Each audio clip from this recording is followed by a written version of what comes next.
कुठे गेली होतीस? पप्पांसोबत गेली ती गुरं बघायला. गुरु बघायला? हो. भिजून आलीस ती? पाऊस आला ना मोठा. छत्री न्यायची. छत्री नाहीये. मग पताड कुणी पप्पाने दिली? पप्पांनी दिले. पप्पा आता भिजत येणार आहेत. छत्री जाताना घेऊन जायचं ना. हा का धरलाय तुझा हात?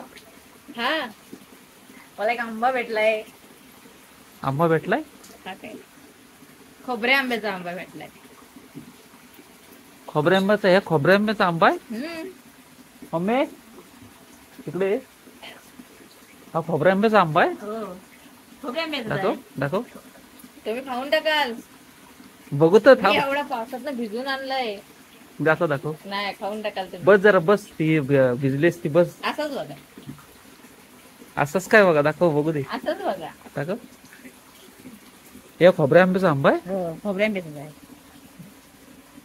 हो. हा, ते काय झालं, खोबऱ्या खाली येत होतो ना, वास भारी येतो. खाली येत होतो ना, एकदाच मोठा पाऊस आला ना, आता हा, टपकन पडला. तो पातेरच गेलो ना, म्हणून पडला लागला तो. आता खोबऱ्या आंब्याचा आंबा पिकतो? पहिल्यांदाच भेटला पिकलेला. कच्च काढली तर आता होत ते काय पडला. माझ्या नशिबात होता तो. हे बघ भारी आहे, पण चवीला लय भारी आहे. हो गुग्गू, कच्चा असला एवढा गोड असतो हा. गोड म्हणजे पिकल्यावर किती गोड लागला अजून. साखरेसारखा. हा, साखरेसारखा. धर. चहामध्ये टाकून खावा. आता मी खाणार आंबा. नाही नाही, हा, एवढ्या पावसातून भिजून मी आणलाय, तुम्ही काय खाणार आहे? नाही, तुम्ही भरपूर खाल्ले.